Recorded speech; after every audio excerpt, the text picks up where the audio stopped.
Esther Palomera, hemos conectado contigo también porque siempre nos gusta contar noticias. Nos gusta contar, por ejemplo, hoy el diario.es de Esther Palomera publicaba que la UCO investiga el reparto de una comisión entre la pareja de Díaz Ayuso y un directivo del grupo Quirón de la Sanidad Privada. Vamos a ver este informe, ojo. De nuevo las comisiones y la pareja de Ayuso. Al mismo tiempo se está metiendo con las víctimas de las residencias, pero el comisionista Amador, que decía me voy de España, o me voy de España, pues parece que fuera de España tenía algo más que los deseos de irse. Los negocios, ojo a esto del diario.es. Ay, ay, ay. Preguntamos a Esther. Ay, ay, ay, sí, sí. Continúa la investigación contra Alberto González Amador. La UCO indaga en el reparto de una comisión por mascarillas entre la pareja de Ayuso y un directivo de Quirón. Es un ciudadano particular que está siendo asediado. Un informe en el que la UCO trabaja desde el pasado noviembre, según el diario.es. si esto va a ser siempre así, me escapo. Vamos. El objetivo, analizar el presunto reparto ilícito de una comisión millonaria entre el novio de la presidenta madrileña, que de no ser mi pareja no estaba en ningún lado, y el presidente del grupo Quirón, Fernando Camino. Yo respondo por la Comunidad de Madrid, que no tiene absolutamente nada que ver en toda esta historia. El mecanismo para ocultar esta operación habría sido, según el periódico, la compraventa empresarial. O me voy de España o me suicido. A través de la adquisición por parte de González Amador de la empresa de la mujer del presidente de Quirón, una sociedad que apenas facturaba 30.000 euros al año y que el novio de Ayuso compró por casi medio millón de euros. Además de la compra de material sanitario por valor de 42 millones de euros por parte de una empresa vinculada a Fernando Camino, transacción por la que, según el diario, González Amador habría recibido una comisión del 4,7%. Nosotros lo que vamos a hacer es el azote de la corrupción. Hechos por los que la pareja de Ayuso podría acabar procesado por corrupción en los negocios y administración desleal. Es la desvergüenza absoluta. Sumándose a los otros dos cargos que ya pesan sobre él de fraude fiscal y falsedad documental. Yo pasé a ser el delincuente confeso del Reino de España. Y por los que el novio de la presidenta madrileña no se sentará en el banquillo hasta 2027. Esther Palomera, habéis publicado esto en el diario.es. ¿Qué destacarías? Porque llama la atención de nuevo las comisiones, de nuevo la relación con el grupo de la sanidad privada de Quirón y al mismo tiempo un Ayuso que en los últimos días ha repartido a diestro y siniestro con todo tipo de declaraciones. Esther. Bueno, primero responder a las palabras de la presidenta de la Comunidad de Madrid, que decía en ese vídeo que habéis puesto que de no ser su pareja no hubiera trascendido esto. No, de no ser su pareja no hubiera facturado los millones que ha facturado al Grupo Quirón, que es el principal proveedor de sanidad privada de la Comunidad de Madrid. Recordemos que la Comunidad de Madrid reparte del orden de 1.000 millones de euros todos los años al Grupo Quirón. Y la investigación de hoy que publica el diario.es es una información de Pedro Águeda, que sigue muy de cerca esta causa. Es una causa que está abierta contra el novio de la presidenta de la Comunidad de Madrid por administración desleal y corrupción en los negocios, que no tiene nada que ver con la otra causa del fraude fiscal y que probablemente también se le puedan imputar los delitos de organización criminal y blanqueo de capitales, hasta donde conocemos de esa investigación. Y es una línea de puntos más que une la relación de la pareja de Ayuso, que recordemos todos que pasó de técnico sanitario a empresario de éxito, casualmente desde que fue la pareja de Isabel Díaz Ayuso, que duplicó sus ingresos por su vinculación con este grupo sanitario. Y efectivamente lo que está investigando ahora la UCO es si con un directivo de Quirón, que se llama Fernando Camino, este señor se repartió las comisiones. Recordemos también que Fernando Camino es el directivo de Quirón al que el novio de Ayuso compró a su mujer una empresa que facturaba del orden de 30.000 euros al año, y él la compró supuestamente por medio millón de euros. Y en esa operación parece que está el reparto de la comisión que ahora se está investigando. Por lo tanto, esto de que es un ciudadano particular, falso. Esto de que es un ciudadano que hubiera pasado desapercibido, de no ser por ser el novio de la presidenta de la Comunidad de Madrid, hombre, pues si no hubiera disparado sus beneficios con el Grupo Quirón justo cuando empezó a ser pareja de la presidenta de la Comunidad de Madrid, pues no estaríamos hablando de esto, obviamente. Pedro Águeda, periodista del diario.es, participa en la investigación en este caso. Pedro, muy buenos días. Buenos días, ¿cómo estáis? Vamos a intentar seguir el pago de esa supuesta comisión encubierta de medio millón de euros. El novio de Díaz Ayuso, ¿a quién se la abona, Pedro? Sí, el novio de Ayuso le compra a finales de 2020 una empresa a Fernando Quirón. ¿Y quién es Fernando Quirón? Fernando Quirón es una persona que lleva relacionándose comercialmente y personalmente con él muchos años, es el director de Quirón Prevención, del gigantesco grupo de la sanidad privada que se beneficia todos los años de cientos de millones en contratos públicos de la Comunidad de Madrid. Ellos, Fernando Quirón, contrata desde Quirón Prevención a las empresas, a la empresa de González Amador para hacer distintos trabajos. Pero en un momento dado, después de que González Amador crezca exponencialmente en su actividad empresarial, dando un pelotazo con las mascarillas de 2 millones de euros, ese pelotazo se da porque compra las mascarillas una empresa donde también está Fernando Quirón en su consejo de administración. Bueno, pues ahí tenemos ese beneficio de 2 millones de euros de una empresa donde está Fernando Quirón. Bueno, pues después González Amador le compra a la mujer de Fernando Quirón una empresa por $500.000 de euros. Una empresa que, como decía Inma, tiene un ordenador portátil, 3 instrumentos de depilación que ya están amortizados y ningún empleado. No factura siquiera 30.000 euros al año. Y Alberto González Amador le paga 500.000 euros.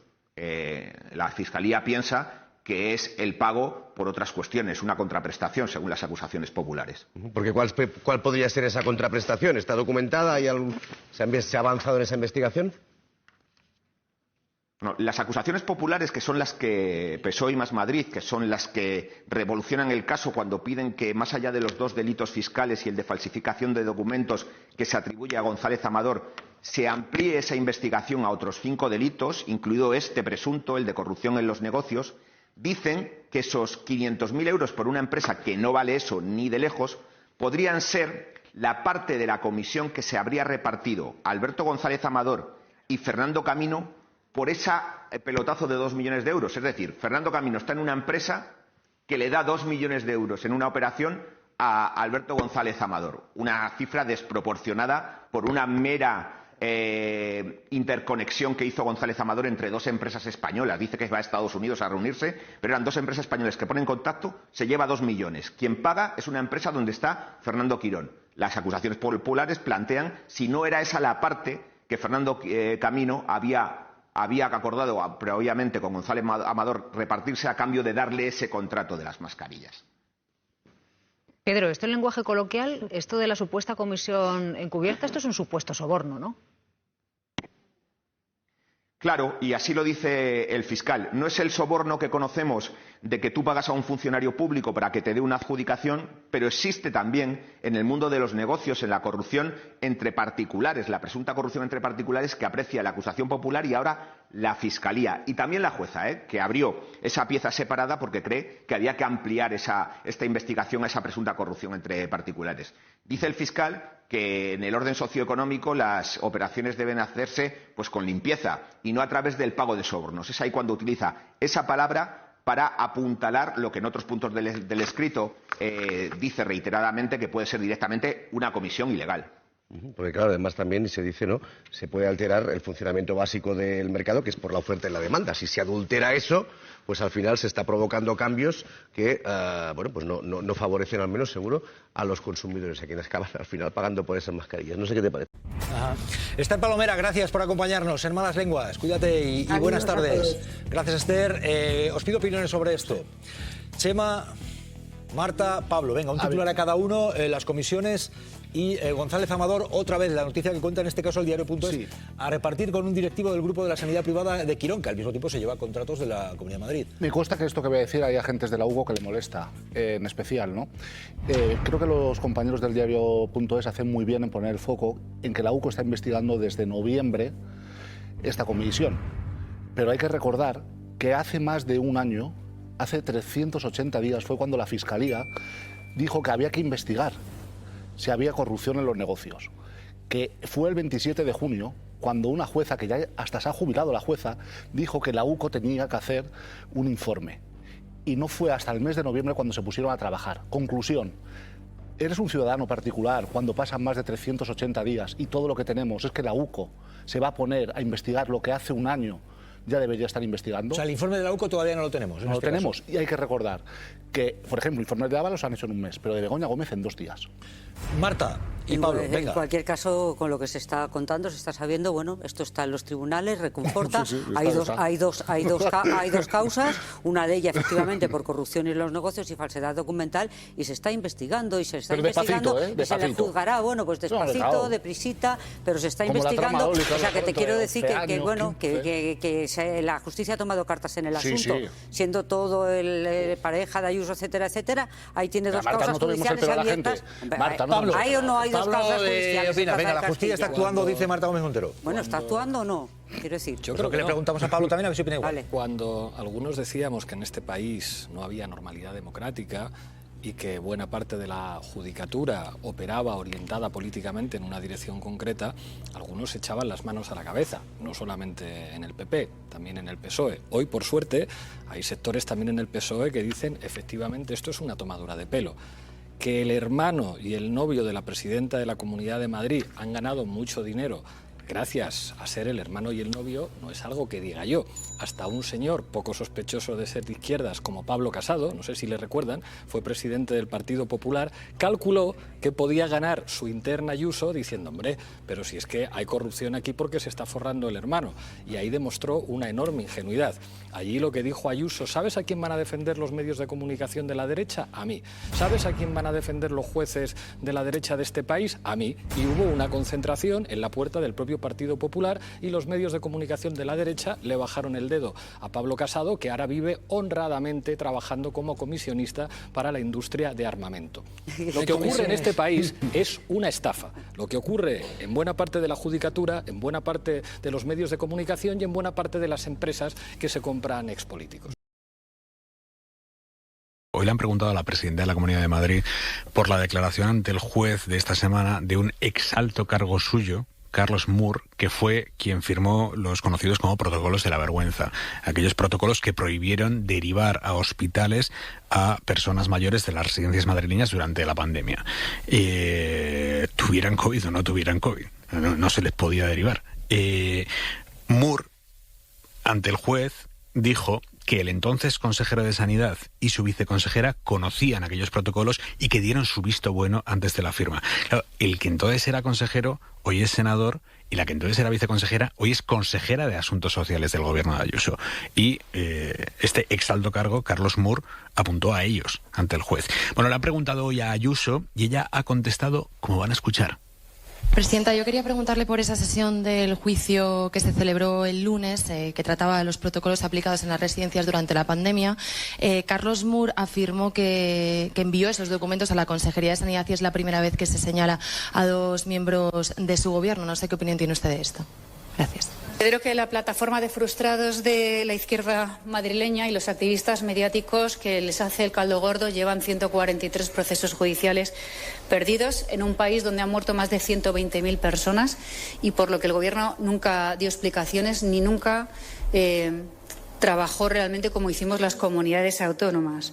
Y desde luego, hasta que llegó el sanchismo, las sociedades científicas, las sociedades médicas y los jueces contaban en nuestro país. Hasta que llegó este señor, el rigor jurídico y el rigor científico era el que imperaba y no el de los comités de expertos falsos que nunca hicieron nada más que manipular a la opinión pública como se pretende hacer ahora. La plataforma de frustrados. Rico. Bueno, a ver, yo llevo, creo que ejerciendo el periodismo 35 años. Yo he conocido muy malos políticos, pero Ayuso es la persona más miserable que he conocido. Quiero decir, más allá de su actuación política como ser humano, es la más despreciable que he conocido en estos 30 y pico de años. Llamar frustrados a personas que perdieron a sus familiares en una situación absolutamente agónica, que llevan 6 años luchando contra todos los elementos para que se haga justicia. O sea, simplemente desde el lado humano no se puede ser más miserable, no se puede ser más ruin. Desde el lado de del tema de fondo, hay una contradicción evidente entre lo que declaró Moore y lo que declaró Peromingo, que es el otro autor Hay dos autores de los protocolos, uno el que lo firma, pero hay un ideólogo de los protocolos, que es Peromingo. La justicia tiene que investigar eso. En contra de lo que dice de los 140 archivos, es la primera vez, hay varios procedimientos en marcha, en los que se está investigando realmente la actuación de altos cargos del gobierno de Ayuso. La prueba es que es la primera vez que están imputados. Por lo tanto, no se les investigó nunca antes, porque si no habrían estado imputados para garantizarles sus derechos. Se investigó, hubo querellas contra Ayuso, efectivamente, pero esas se descartaron desde el momento. Investigar a Ayuso, investigar a su consejero, eso nunca se hizo. Se terminó investigando a médicos de las residencias que se han estado imputados, a geriatras, pero básicamente médicos y directores de las residencias. Esos casos se archivaron, eran por otros delitos. Ahora es la primera vez que se está investigando a altos cargos y bueno, vamos a ver cómo terminan los procedimientos judiciales, que algunos están en una fase muy inicial. Por ejemplo, que es lo que se llama el Juzgado de Instrucción 23 de Madrid, bueno, está en una fase completamente inicial en el que ha habido varias declaraciones, pero no se va a resolver ni mañana ni pasado, ¿no? Por desgracia, porque llevan 6 años en búsqueda de justicia los familiares, ¿no? Y el gobierno Ayuso, y con esto termino, sigue sin dar, 6 años después, ni una sola explicación sobre los hechos fundamentales de lo que ocurrió. No explicaron por qué no medicalizaron las residencias cuando aprobaron un plan para medicalizarlas, que ahí Moore tiene razón. Si se hubiesen medicalizado, el impacto de los protocolos habría sido muchísimo menor. No hay todavía ninguna explicación 6 años después de ese hecho. No han explicado por qué crearon un hospital de campaña que vendieron como un hospital milagro, como recordaréis, y ahí no llevaron ni a uno solo de los residentes enfermos. Prohibieron llevar a ese hospital de campaña a residentes, y en las 6 semanas que estuvo abierto el hospital de campaña fallecieron más de 5.000 residentes sin atención hospitalaria. Y tampoco explicaron, y es el tercer elemento que está relacionado, une los dos anteriores, tenían en total 1.650 médicos y enfermeros a su disposición, que habían quedado libres porque no estaban en la atención primaria. Podían haberlos enviado a las residencias, es decir, las podían haber medicalizado, pero lo que hicieron fue enviarlos al IFEMA. O sea, enviaron al personal médico al IFEMA y luego impidieron a los residentes ir al IFEMA. Ni les medicalizaron las residencias, ni les permitieron ir al IFEMA. Y la conclusión de eso, y de momento el gobierno Ayuso no ha dado otra conclusión, es que por un acto de propaganda, que fue vender como una operación de propaganda marca de la casa Miguel Ángel Rodríguez, por una operación de propaganda permitieron que miles de personas, miles de residentes no recibiesen la atención hospitalaria a la que tenían derecho. Rico, ¿qué era exactamente lo que prohibían esos protocolos de la vergüenza? Bueno, los protocolos prohibían, y no solo se aprobaron los protocolos, es que luego se aplicaron, porque los protocolos podrían haber sido salvajes en su redacción y no haberse aplicado, pero es que tenemos todos los datos oficiales de la Comunidad de Madrid de que se aplicaron esos protocolos.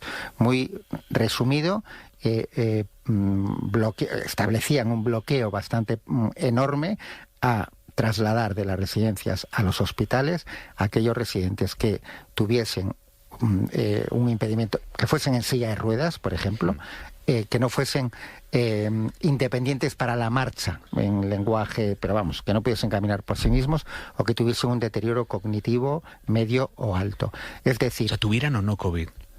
No, es que daba igual. No, en los protocolos es que de hecho hay un apartado que es para los que tienen problemas respiratorios y otro para los que no, tuviesen o no, que es una de las grandes manipulaciones del gobierno de Madrid, que dicen, es que no había respiradores. No, ya, pero es que esto es para todos. Y efectivamente tuvieran o no COVID. Con una excepción, por cierto, que le añade todavía crueldad a la miseria de la señora Ayuso, ¿no? Los protocolos no se aplicaron a los residentes que tenían seguro privado, porque esos se saltaron el circuito de los protocolos y con su seguro privado fueron a hospitales privados con ambulancias privadas. Para que nos hagamos una idea, el 80% de los residentes madrileños, aproximadamente el 80%, estaban en alguna de esas categorías de los protocolos. O no eran independientes para la marcha, es decir, iban con andador o iban en silla de ruedas, o tenían un deterioro cognitivo medio o alto, el 80%.